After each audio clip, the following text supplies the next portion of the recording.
Hey everyone, welcome to Bowser Sports, and today we're going to have our first and final mock draft for the 2025 NFL Draft, and let's get right to it.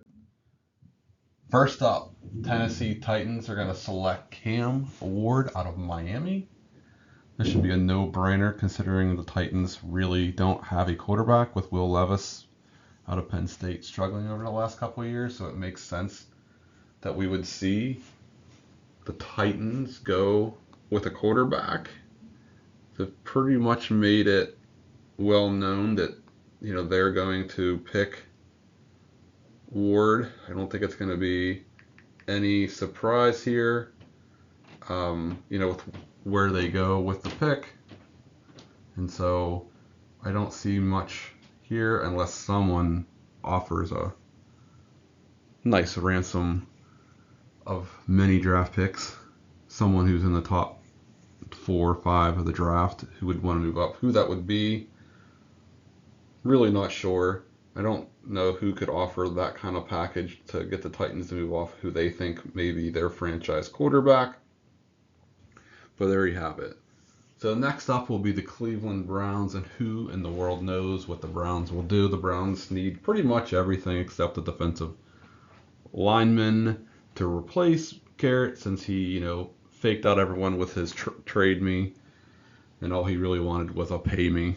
And as a result, I believe the Browns need pretty much everything. This draft, I don't believe, is that good from a quarterback perspective. And so with that, I think the Browns will take the best player on the board, which would be cornerback wide receiver out of Colorado, Travis Hunter. Coming up next will be the New York Giants. The Giants, similarly, teams up here, they need a lot. Giants need a quarterback. They probably need a running back. They probably need another wide receiver opposite Malik Nabers. They need D help. And so this is a pretty simple pick when you get to number 3 with Hunter off the board. Abdul Carter, edge out of Penn State.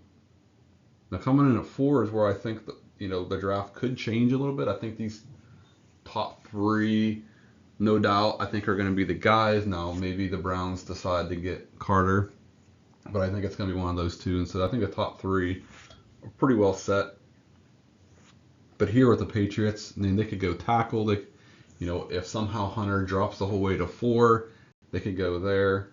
But I think the Patriots are going to hold to what they need most, which is help for Drake May on the offensive line, get that long-term tackle, and take Will Campbell out of LSU.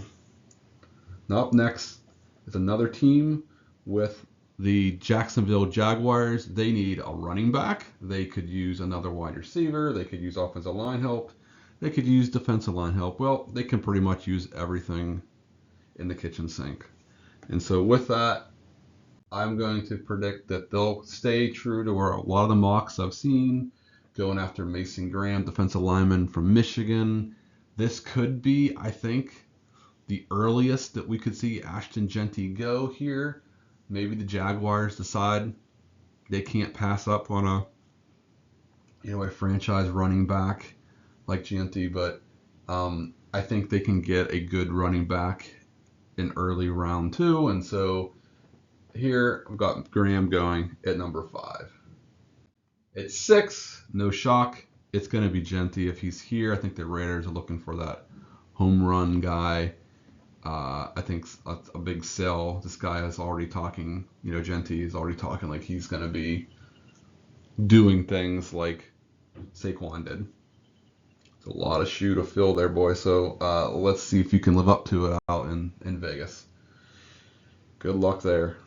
At number 7, we have the New York Jets. They need line help. They shouldn't waste too much time going with what they need. Armand Mambu out of Missouri should be the pick. Coming behind them at number 8 are the Carolina Panthers. I think the Carolina Panthers could go in a number of directions. It could be receiver help. I think it could be tight end. It could be up to Tyler Warren here. I think that's maybe where they go. But I think they also need edge help. If I recall, I think they had like the worst pass rush in the NFL last year from a pressure and sack perspective. So Jalon Walker from Georgia. Now coming at number 9, the New Orleans Saints. I think this is where a team who wants to jump up maybe and get that running back or get a wide receiver. This is where we can see that a trade the Saints may view. Drafting Shedeur Sanders at 9 is too early, but in this mock draft, I'm not doing trades. Though I do think this is where we could see the Steelers, if they for some reason want to draft Shedeur Sanders as their franchise quarterback, they're going to have to jump up, and I think this is the spot to do it. And so with that, obviously, as I just said, we're not making trades. So the Saints are going to keep the pick. They're going to go quarterback, and they're going to go with Shedeur Sanders at number 9. At 10, the Bears need line help. They need a running back. They could probably use another corner, D lineman. And so with the 10th pick, the Bears get their offensive tackle for Caleb Williams, Kelvin Banks out of Texas. Now, number 11, I think this is, to me, a steal, considering where this guy was last year. The 49ers need help pretty much everywhere. They had a pretty down season with a lot of injuries. They really could rebuild at wide receiver, but they really have had a strong defense through the years, and I think they're going to continue that run going after the top, I think, cornerback in this draft, which is Will Johnson out of Michigan. This should be an easy pick for the 49ers. At number 12, this is where I kind of debated, is it Omarion Hampton? Is it going to be, Tetairoa McMillan? Like, who could the Cowboys really go here with? And so I believe they could use a good wide receiver opposite CD. And so with that, they go McMillan at number 12, and we'll look to get a running back later in the draft. Again, running back value in these things is just not there, especially in the middle rounds, middle here of the first. You got to get the best player, and I think McMillan is the best player who would be available at this point. At 13, the Dolphins need secondary help, and here we're going to go with Jahdae Barron. There's rumors of them already looking to move off Jalen Ramsey, so this to me is an easy pick for the Dolphins. And what I think will be the least surprising pick of the entire draft, I don't think I've seen a mock that I've seen not have the Colts pick at number 14, Tyler Warren out of Penn State. I think he is the obvious guy for them. And then coming up behind them with the Atlanta Falcons, they're going to pick edge Michael Williams. And I believe this is the spot of the draft where we're going to see that run on edge players. And in this case, I pretty much just took the best player available for each of these next couple teams. I think they all need edge guys. Now, maybe they surprise and we don't have this type of run, but I think this is where the run's going to happen. And so at 16, we're going to have the Arizona Cardinals take Shamar Stewart. At 17, we've got Mike Green. Now at 18, we've got the Seattle Seahawks, and I think they need a wide receiver after trading DK Metcalf and letting Lockett go. And so at 18, they're going to go after a wide receiver from Texas, Matthew Golden.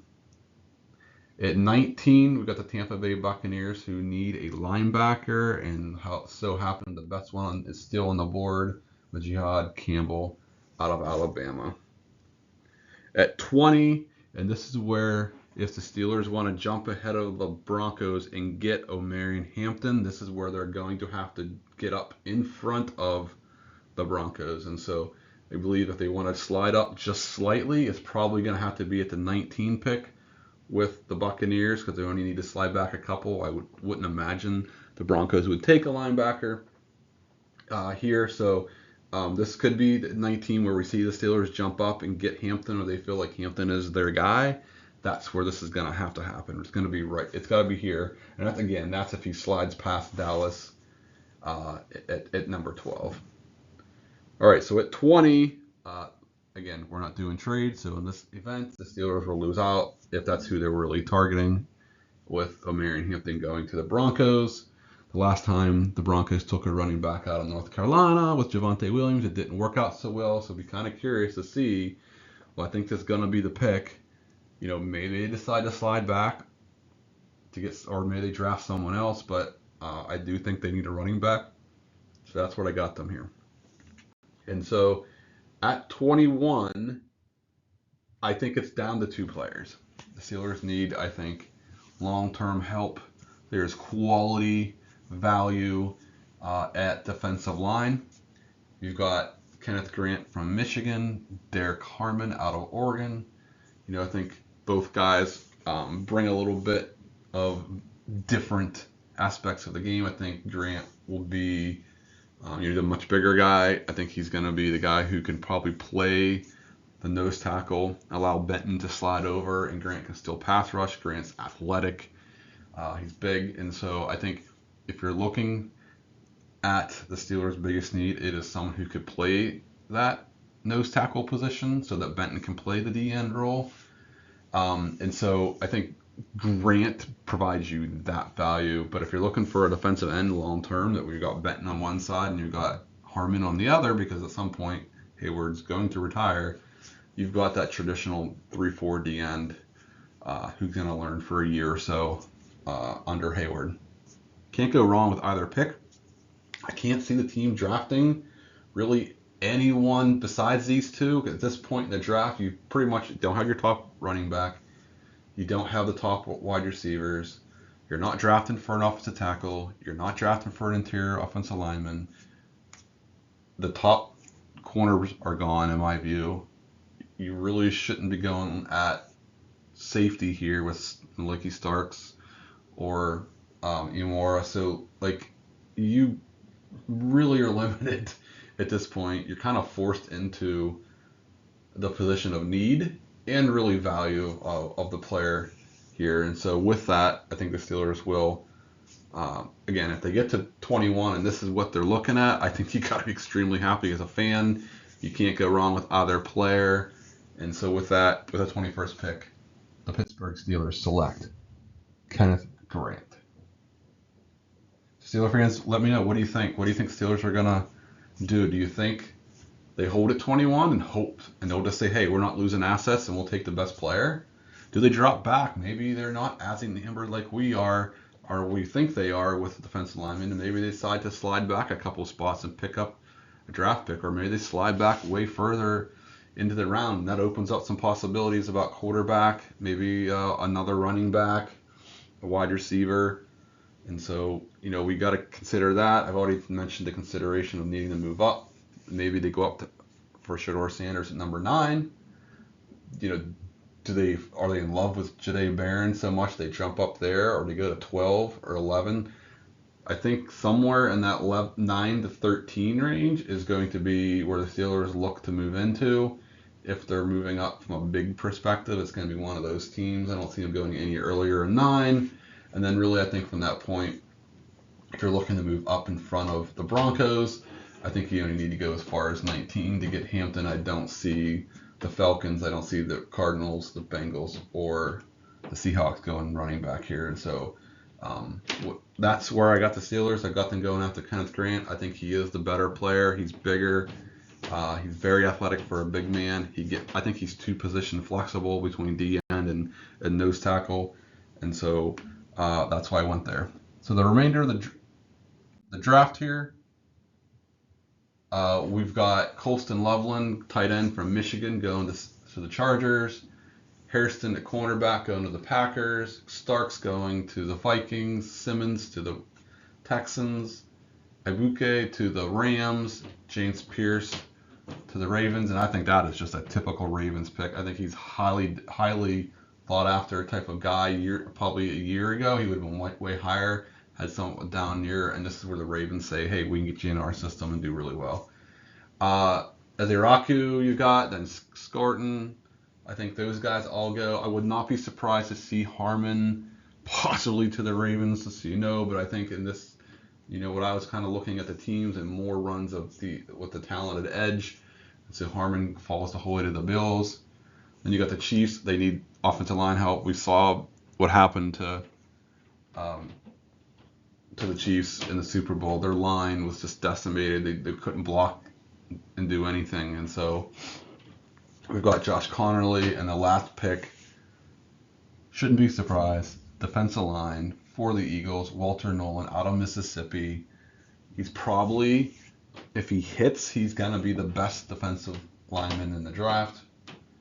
If he doesn't, you know, the Eagles have a good program, we'll see, but, you know, he's got all the talent coming there. Now, as for the Steelers, I've got them finishing the draft based on the mock. Caleb Johnson, running back. I think he's the most ideal running back for the Steelers system here when you get past the Hampton. And so they luck out. He fell during the mock draft that I performed. That was the third round. In the fourth round, Will Howard was still there. Picked up Will Howard, quarterback. He becomes the potential long-term quarterback. And my hope is that Aaron Rodgers does not come to play in Pittsburgh and that Mason Rudolph starts the year as a quarterback. And Mason plays well. Fine. You got Howard as a backup, and you figure out when Howard's matured and ready and fully ready to go. In the next round, you've got Pat Bryant, 6'3" wide receiver. You need to get a bigger wide receiver to pair up with DK Metcalf, and then you have the two small guys with Austin and Wilson as the result of, I believe, will be either in this draft, the Steelers decide to trade George Pickens and get maybe a second, middle to late second or an early third for Pickens. Though you'd hope to get a second just because you could, move up. And then you've got the size that you need. I think Bryant could be one of these sleeper guys for the draft, and so the Steelers take him. Next, I took Jack Nelson. I really like the tradition of the Wisconsin offensive lineman. The Steelers seem to do well looking at players out of Wisconsin. I think Nelson is a guy who likely can come in and compete, at least push these guys and tackle with Fautanu and Jones. And then, he doesn't win out. He also could at some point, maybe they look to slide him inside to left guard and start to learn that position as they've got Sayamalu that I think is, probably this is his last year in Pittsburgh. Let's, be real with his age. And so I think that'll be his last year. So getting another offensive lineman in their system, and we'll see what happens. And then the last pick is Justin Walley from Minnesota, a cornerback. He was brought in. He's one of the 30 visits that the team had, and so I think he's a guy to look for later in the draft for the Steelers to get that cornerback depth behind Trice and Darius Slay and Joey Porter Jr. So there you have it. There's our draft. What do you think? We got the Steelers going with Grant, Johnson, Howard, Bryant, Nelson, and Walley. That's the 2025 mock draft for Bowser Sports. Hope you guys enjoyed today's episode. Please leave us a like, drop a comment, and please subscribe. It's free to do. Don't miss out on the first round of the NFL draft this coming week. It'll be on the NFL Network. It'll also be streamed on NFL Plus. It'll be on ABC, ESPN, ESPN Deportes. What do you think? Where did I go wrong? Where do you see the Steelers moving up? Where do you see the Steelers dropping back? Hope you enjoyed today's episode. Until next time, have a good one, everyone.